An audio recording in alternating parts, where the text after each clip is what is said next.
share with you.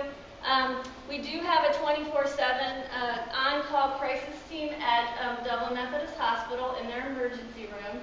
And so when there is somebody in the emergency room who is having some kind of psychiatric or substance abuse crisis, they will call us in 24/7, and we will come in and assess the situation. And if the person needs to be hospitalized, we'll make that happen. That has been a partnership that has grown.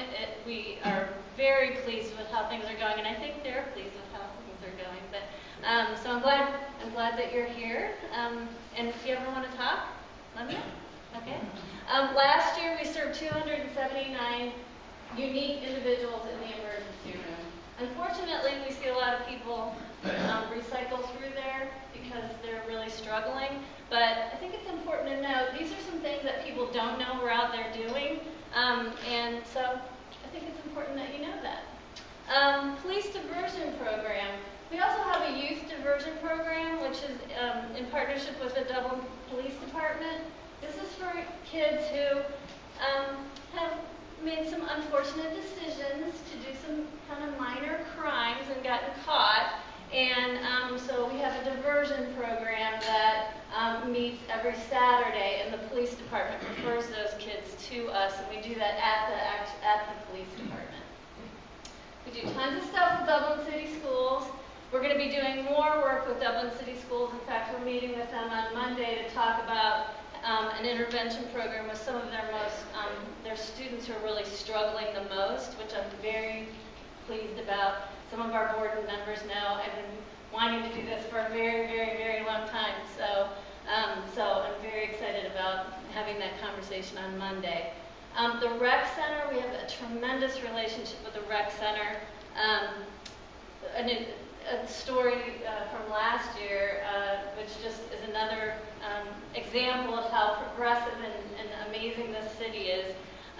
Two young campers in one of the Dublin Rec Center camps last summer lost their mom suddenly, and I got a call from the Rec Center director, or the director of the camp, saying, could you have one of your counselors come in and talk to our counselors to prepare them for when these girls come back to camp, because we want them to recognize, grief in children and how that and that sort of thing. And I was like, wow, that's amazing. So I told our counselor that she was going to go and talk to probably like five or six people, because I thought it was just for the camp the girls were coming back to. And she actually walked in the room, and it was like 65 camp counselors were there. They had every single one of the camp counselors come in for that training. And I was just amazed that they had the forethought to do that and to be prepared for that. This year they had us come in and talk about cyberbullying and some other issues like change, going through change like divorce, or starting school at a different school, a new school, and that sort of thing. So just amazing that they were thoughtful enough to think of that. We have a cancer support group at the Rec Center for city employees. We also do a lot of work with the senior program at the Rec Center. We do a lot of education and small groups with those folks. We have the Dublin ACT Coalition at our agency, but it's a community coalition that focuses on youth substance abuse.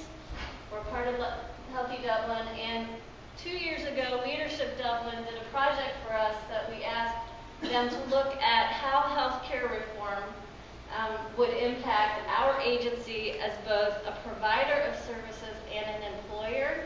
And they did a tremendous job with that. We have a nice packet of information that they put together for us that is still helpful. And Dave Holliday was part of that group. So I thought it was going to be one of those things where they would be like,